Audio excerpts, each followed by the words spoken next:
First, I want to read some scripture to you this morning, and I'm kind of new at this, not reading the scripture, but at least getting up here and speaking about it. And the first piece I want to go to is in Matthew chapter 28, and I'm not going to ask you to go there because I'm going to just read 3 verses and keep going. Matthew chapter 28, verse 18, it says, "And Jesus came and spake unto them, saying, All power is given unto me in heaven and in earth.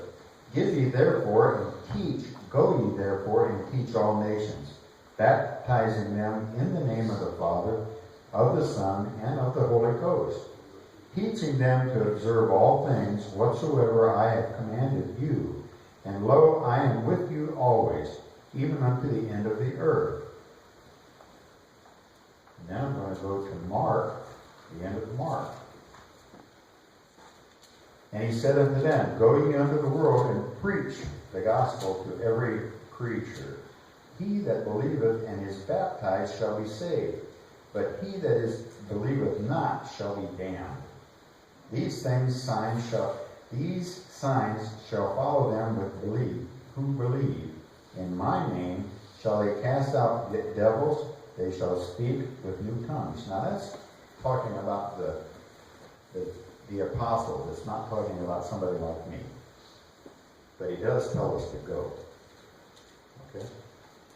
You don't receive the Word of God in your heart and sit there in the pew and do nothing with it. It's dormant.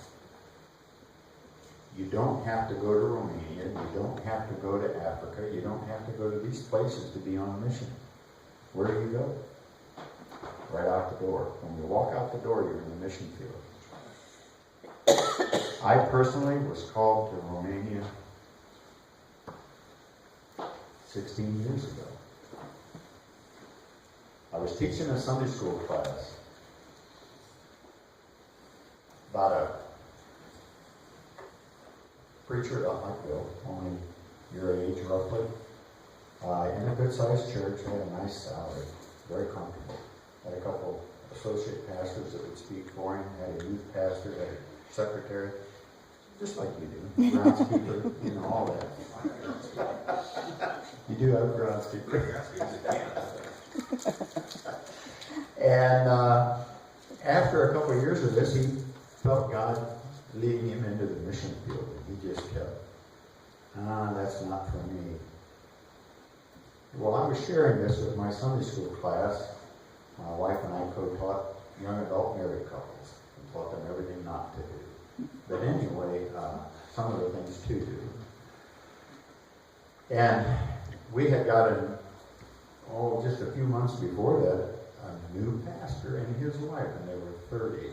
So guess whose Sunday school class they were in? Anyway, Ron, 6'5", 325 pounds, was sitting at the other end of the table looking at me when I was telling this story. To get back to the preacher, he one day called his secretary and he said, "I have to stay home today in my office and pray. If something comes up and it's an emergency, call me. If not, please leave me here so that I can closet myself in prayer." He started to pray. By the middle of the afternoon, he said, "All right, Lord, I can't do this anymore. If you want me to go on mission, you got to open a door or a window or shut a door, something to move me off of this spot because I'm comfortable." And he continued to pray. God revealed to him that he didn't want him to go anywhere. He just wanted him to be willing to go. And my young preacher looked at me and he said, "That's you, Ray." I said, "Well, first, I'm not a preacher and I don't have 2 associate pastors and I don't have a youth pastor and I don't have a secretary, but I got a construction company and I got 5 kids and my wife and I sing and we travel in a group and sing and my plate's kind of full, Ron." He said, "That's you, Ray." He said, "They need you in Romania." And I said, "Well, I don't know about that. I know it's over in Europe. That's east. That's all I know. I don't know anybody from there, have no intention of going there. Why would I want to go there? I don't know anybody there." He said, "You could go over there and help them build churches." I said, right. He said, I want you to pray about it. I said, sure. Well, I was real busy. He let me go for a couple of weeks. And he and I were always the first ones in the class. And I set my coffee down and my donut and my Bible, and he did it on the other end of the table, and just him and me. He said, you've been praying about that, Ray? And I said, praying about what? I prayed about a lot of things. He said, going to Romania. And I said, honestly, no. He said, Ray, I want you to pray about that. So we went a couple more weeks. This guy's big. I'm 6'5", 345 pounds. He's a big boy. He walked in there and said, you been praying about that? And I said, yes. Well, I said, I can do that. He said, I do it. And that's when I met probably my best friend ever, and it's Al Seidel. And he and I have been friends and business partners ever since. We go to Romania every year together. He preaches, I sing. I work on a church building somewhere. And everything's great. We've been doing that now for 17 times in 16 years. I've been over there. Al's been there, I think, 25 times, but he started before I did.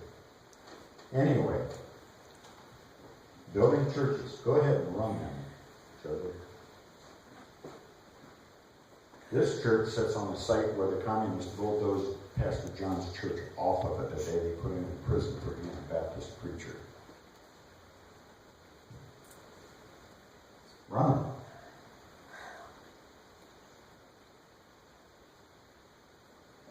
A slideshow.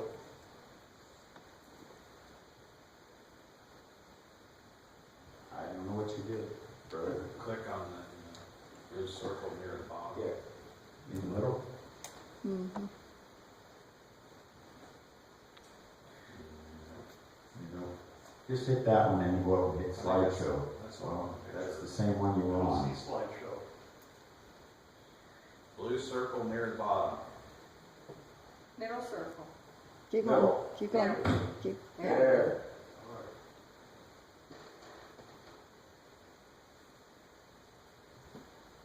Look at it again. I think that's a one picture file. There's a whole disc that'll go slideshow if he hits it. I don't think he's on the desk, but he's on his picture.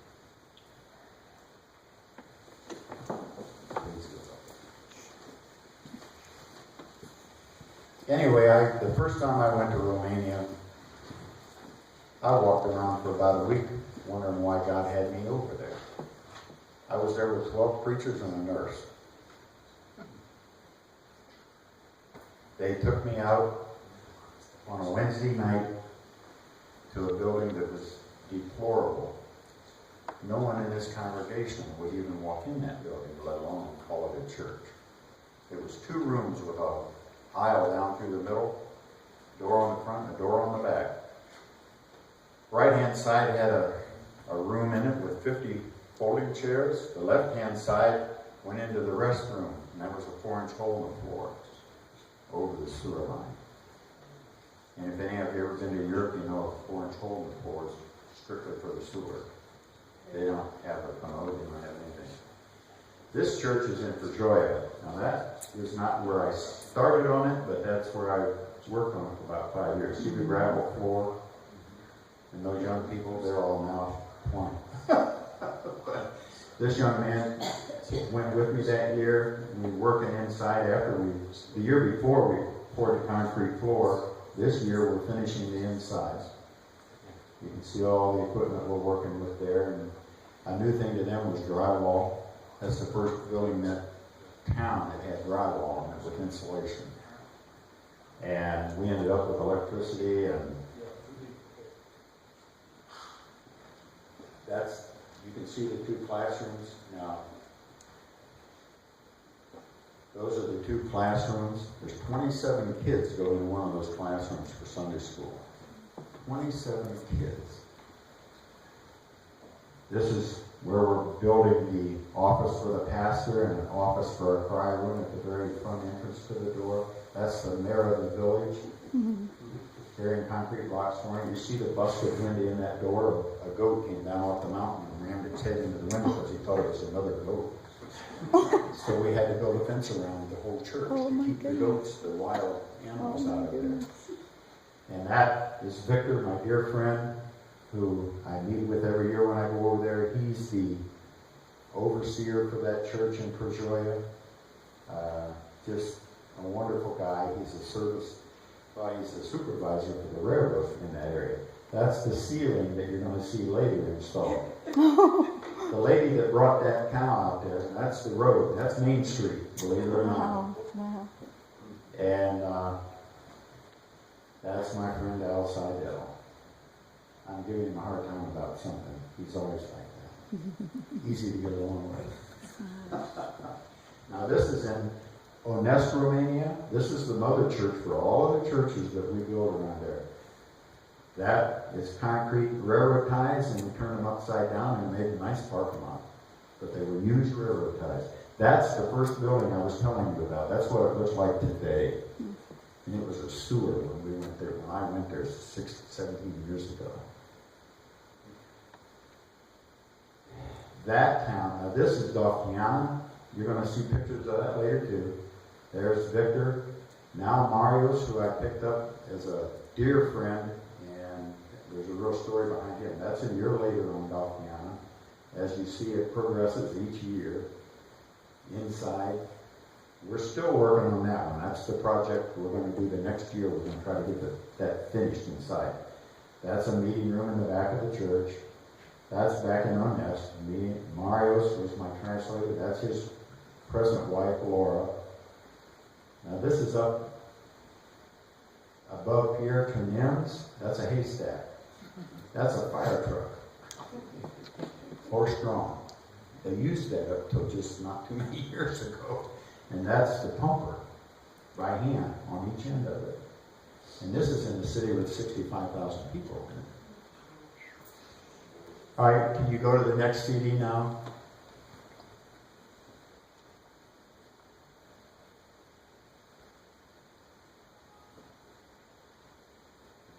You gotta get back to the first screen.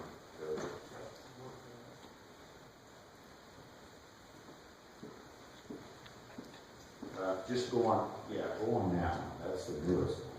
But get up to the beginning of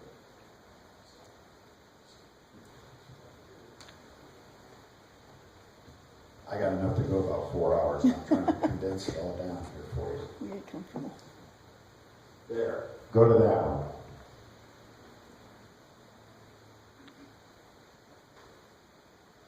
I sang with that group there. They're going to be here for our homecoming. They're from Akron. And I traveled with them and sang. Now this is what that church looks like today inside. A couple of them are kind of blurry. That's the one that had the gravel floor in it that you saw over there. All these young people. You all remember Ruben that was here last year? Ruben goes with us every year over there. And there they have to listen to me sing every time I go over there. That young man on the right is the pastor of Sapino. That's the one we're putting the addition on. That's we talked about him before. These people have all become dear friends of mine. They're like family. Every time I go over there, it's what can we do for you, and not what are you doing for us? And how do you just enjoy that? You're being part of it. He's in the pastor of Pierre Canim's, and you heard me talk about Pierre Canim's. That's the church that I sang in this year when I was over there. And that young lady just got married in May, right after I came back. She wanted me to come back for a wedding, and I said, girl, I can't do that. I can't be here and then turn around in 2 weeks to come back. I can't afford it. You know what that is? That will stick there because that's the last picture. Just let it stay there, Joseph. What does that look like? Amish. Horse and wagon. Huh? Covered wagon. Horse and wagon. Well, there's two of them there. I call them Romanian motorhomes, but they live in it. They travel in the mountains in the summer, They cut hay or grass off the side of the road, because they don't have road service like we do. They don't have lawnmowers like we do. He uses a scythe, and he puts it on the back of the wagon. You can see the piece sticking out the back that's got hay on it, or grass, to feed his horse till he goes to the next spot. And in the wintertime, they go south from down out of the mountains, down along the Mediterranean, the bottom of the Black Sea into the Mediterranean, and they do the same thing down there all winter. Steal what they can find, and then they come back up here in the summer and they steal what they can find. Over there aren't farms like we have with farmhouses and everything. You go for hours, there's not a farmhouse. You come to a village, the communists stuck them in the village. They took all the land away from the people, and it had been in some of the families 400 years. And they had proof of that. They took it, bulldozed the barns out, bulldozed the houses off, took all identification out of it, then handed him a hoe. And I have one on my home. It's half round on the bottom. They designed it in 1400 somewhere. And handed him a hoe with a tree limb for a handle. He said, dig the soil or starve to death or die. This used to be your land. Now it's the people's land. Good old communism. Today, there's a factory in the eastern part of Romania. All right, go ahead to the next disc, please. The man had a monster factory before World War II. Everybody in the city knew who he was, that he owned it all. He was very philanthropic. He donated money and did a lot of work for the city. The communists took it last April, and again last September when we were over there. I was just there in May this year, but last September I was there. His son and grandson are trying to get the factory back because it's been sitting dormant for 40 years, and the government still hasn't given it back to them, and everybody knows it belongs to them, but they don't have it on paper. They can't prove it. But everybody knows it. That's what it's like. That's why we've been 8 years trying to build a youth camp, because we can't get documentation to the land. Because what happens, you build something on a piece of land that you think you own, but you don't, or you may not. You have a piece of paper that's signed by a magistrate that says you own the land, and a guy, after you build a house on it, a guy comes up and says, well, I have a piece of paper from a magistrate that says I own my land. So they fight over it, and it takes years. So we just kind of backed away from the youth camp that we've been trying to build.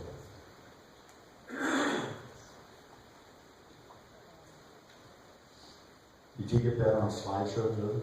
It won't go on slideshow. It won't go? All right, just run them then. In fact, I want you to go way down the list.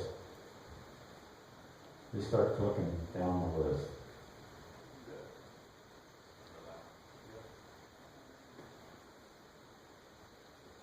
Up in the top, you can see Dalkiana. Hit that one.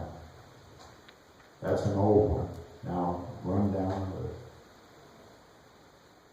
There you got me cooking on it. I have to tell you about doing barbecue chicken over there. I took 2 large bottles of barbecue sauce, 2 large bottles of ketchup, 2 large onions, 3 lemons, and some vinegar. And when I'm going through the airport in Cleveland, this big old boy standing there looking at his computer, and he backed my suitcase up, and it came back up to him, and to the guy next to him, and they backed my suitcase up, and they come back up there, and they got on a little radio, and he says, come up here. And this guy, big guy, comes up with a gun on his head. He says, this yours? And I said, yeah. And he said, come with me.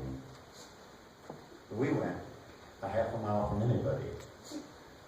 And he put on rubber gloves, and he took his little bottle out of his pocket, and he squeezed it on the zipper, and he said, started unzipping that zipper, and he said, anything in here I should be afraid of? And I went, Lord, I hope not, because I'm too close to you. He don't want that at all. So he opens up my suitcase, and he feels in my clothes, and he pulls my clothes back, and looks down in there, and he said, where in the H are you going that you can't buy that stuff? And I said, Romania. I'm doing a barbecue Saturday. That's to make the barbecue sauce. And he flapped it shut and he started laughing. He walked away and said, have a good time. Now I can get it over. You can even buy Heinz ketchup over there because now they have grocery stores. When I started going over there, they didn't have grocery stores. If you needed meat, you stood in line for 3 hours at a meat market. That was in the 90s. The 2000s. If you wanted bread, you went to the bakery or baked it at home. They didn't have refrigerators. Pastor John, that we stay with, they didn't have a refrigerator. Now she has 2 of them because there's a lot of us go over there at different times. They have refrigeration, natural gas, or LP gas runs the refrigerator. Gas stoves, gas refrigerator. Get up in the morning and you take a shower and it's fixed. Because they don't heat the water too good either. Last year I went in there in September and I went in there and a couple years ago I was kind of sick and I went in there and I come out of it. I can't do this anymore. It's a wake-up call. And I went to John and said, John, I can't keep doing this. My body won't take it. I'm getting too old. So we did heat. He fixed it while we were going. But anyway, can't go any farther than that? Yep. Keep going. That's Bucharest, the big city. Keep going. That's it. In Bucko, Romania. That's a gypsy church. Can you go any farther? There's 65 pictures on It it. says 5 of 5. That looks like the last one. No, there's 65. I don't know what we're doing back there. I had it all on there at 5 o'clock this morning. I was getting ready for this.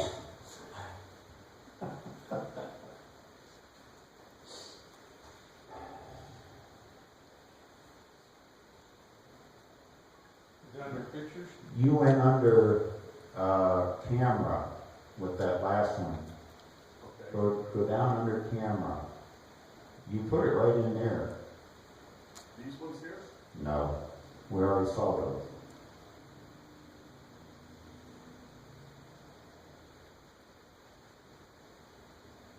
Not these? It's PowerPoint. They're not hit PowerPoint. The bottom one. There. Hit PowerPoint. There. No. See, there's 65 pictures. Pull that slide back up. Hey, we're getting closer to it. What happened? Pull the slide back up. Stop right there. Stop right there. I'm going to click. Now try slideshow. Where you want me to be? Keep going. Just keep clicking on it.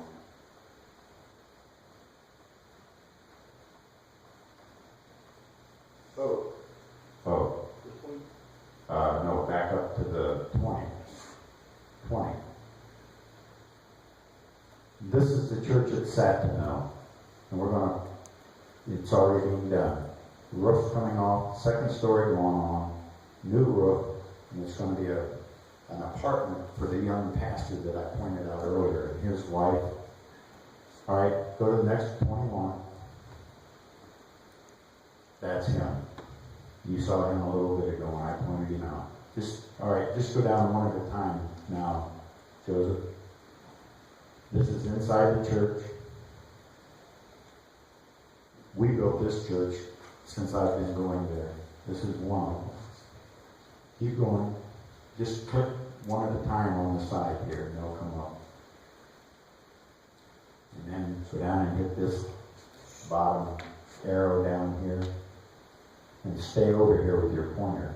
Now, click it up. No, stay right there.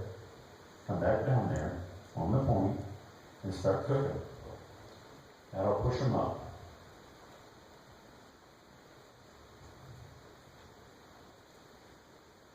Get 31 up there to the top. Just keep clicking that.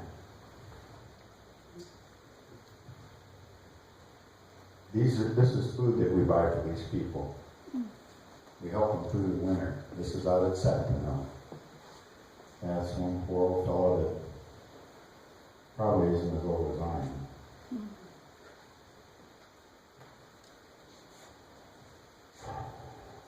All right, click on that where it says no title. See the food parcels we give them? And then the church passes them out so much a week through the winter to help these people get through the winter. And you folks are involved in that because the money that we take over to Romania, this is what we're doing with it, okay? Go to the next one. So slide that picture to the left. There. He was the pastor of the church, and his wife, they are the parents of the young man that is the pastor of the church now. He took over for him a year ago. She couldn't get out of the bed this year when we were there. She's dying of cancer. He has cancer now, and he doesn't have long either. They both worked in a chemical factory with nothing. No face mask, no clothes, nothing. That tell you anything? Communism, you gotta love it. All right, go to the next one down. Just keep going down. That's back at Pastor John. If you hit that spot right there, Joseph, you can click it and those pictures will walk right up through there. Stop there. Now go up and start down again in the pictures. There and going down. You can highlight each one. That's Costel. He's out at Pejoya. The young man lives right on the corner where the driveway goes back to the church. What a super young fella. He's taking care of the property the whole bit. He was a wedding singer before he got saved.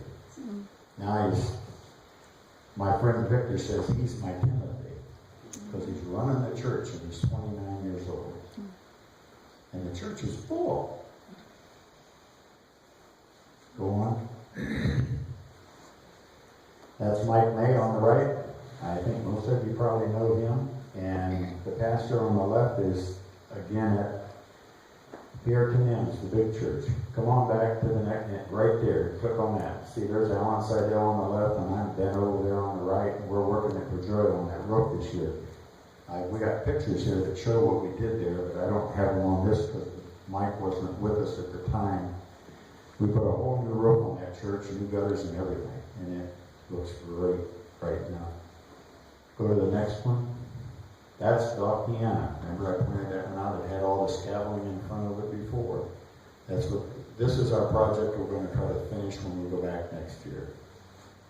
That's inside of theirs. Hold that one right there.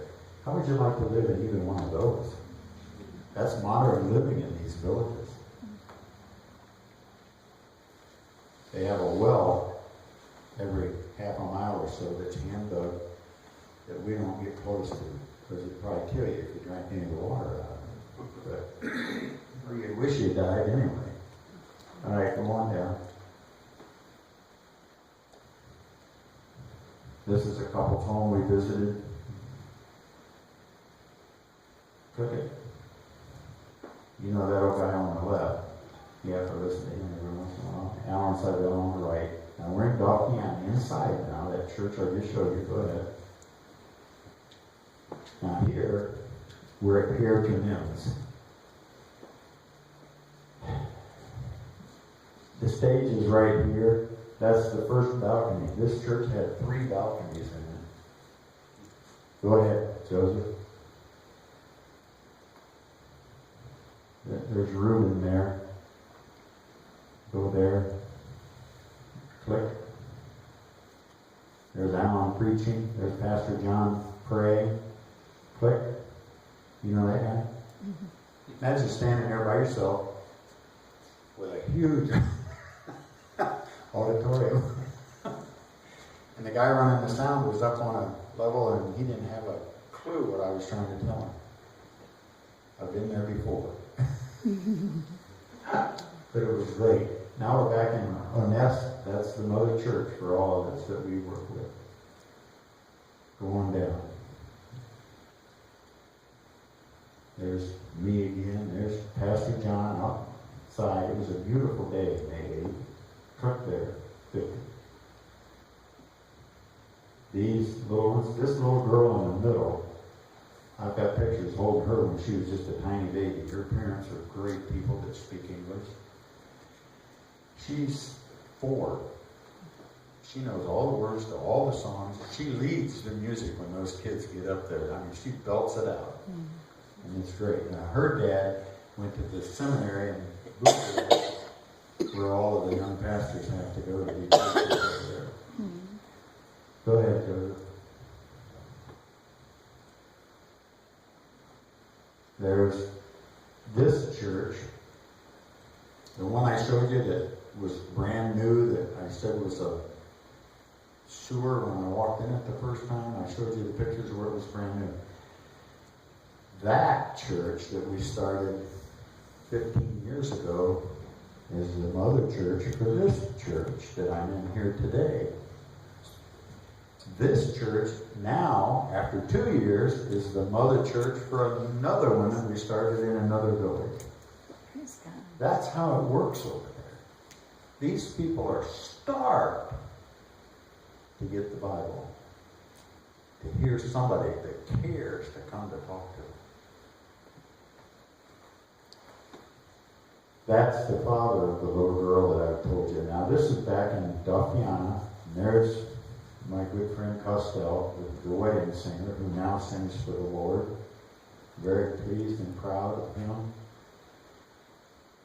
You can see how the inside of the Dauphiana church is being finished, 1 year at a time, because they wait for us to come back, because they don't have any money.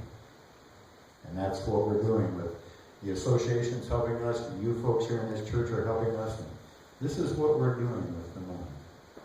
We pay our own way over there, we take care of ourselves, but this is what we're getting done. And I'm just pleased to be part of it. Go ahead, Joseph. There, standing on the stage, looking back. Now, I'm sitting right there in the front row. That was a Sunday evening. I'm standing up in the back, and Pastor John came up to me with Reuben. I think some of you know Reuben anyway, or remember him when he was here. And through Reuben, he says, tell him he's preaching. I said, church is starting in 3 minutes.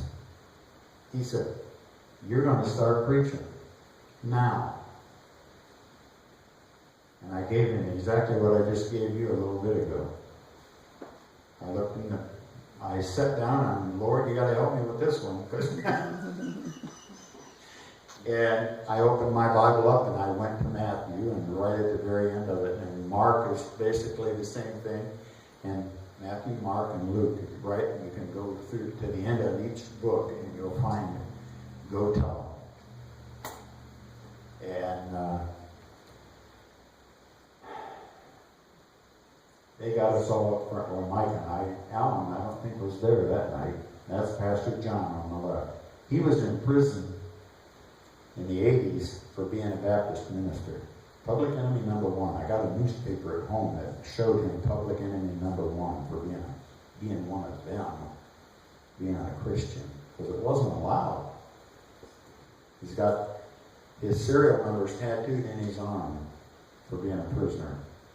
His wife was thrown in prison, lost a baby that she was carrying back in the 80s. Bulldozed his church down the same day they put him in prison. But his original church spot now has a 250-seat auditorium in it, and it's amphitheater style. And I love to go there and sing, because I can sing like I'm talking, and it goes all the way to the top. It's great. Go ahead, I want to show them their cave. Well, see what that is? Anybody have an idea what that is? Stork's nest. It's a stork It's kind nest. of old. And they come in there, I mean, they're huge. Go ahead. This was a restaurant that we were invited to go to this year. That's the outside of it. Now I'm going, click on that one. And that's inside, it's a tunnel. It was underground so that they could hide it during communism. And not more than a couple blocks from here, oh, it's been 7 or 8 years ago now, they were working on a street and it caved in. And you could stand there, they put glass over it now, you can stand there and look down 18 feet, and there's another street down there with buildings on it. It's that far underground. It's been covered up. That part of that city was, I don't know how many hundred years ago, but I've been in churches over there that were built in 1400 that they still use every Sunday. One church in particular, I was getting on about it, and the young man that was showing it to me said, well, Ray, this isn't really that spectacular. I said, you have a church that took 100 years to build, the contractor that started it, his great-grandsons finished it, and you use it every Sunday, and it has a 5-foot wide oak door on it that takes 2 men to move it, and the granite sill in that door is wore down that far from traffic, and you don't think this is important? He said, look down. You're standing on a cobblestone street, okay? This was in Cluj, Romania. I said, okay. He said, the Roman soldiers laid those stones. I went, well, that kind of puts that in perspective, but anything in my country is not as old as this building. I've been to Constanta, and everyone in here that knows the Bible knows Constanta. 2,000 years ago, it was called Tomas. It's right on the Black Sea. The Apostle Andrew went to Romania. Then it was called Dacia. They have a car and a truck today called Dacia.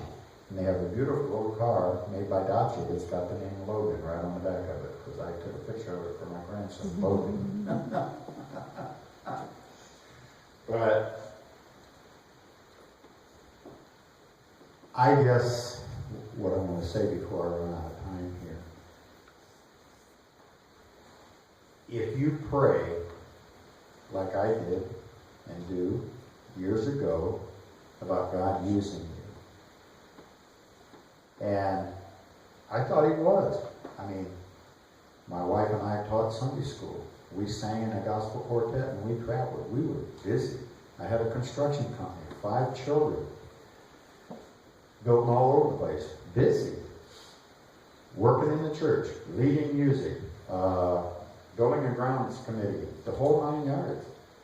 And my young pastor said, God can use you in Romania. And I'm going, no, He can't. Yes, He can.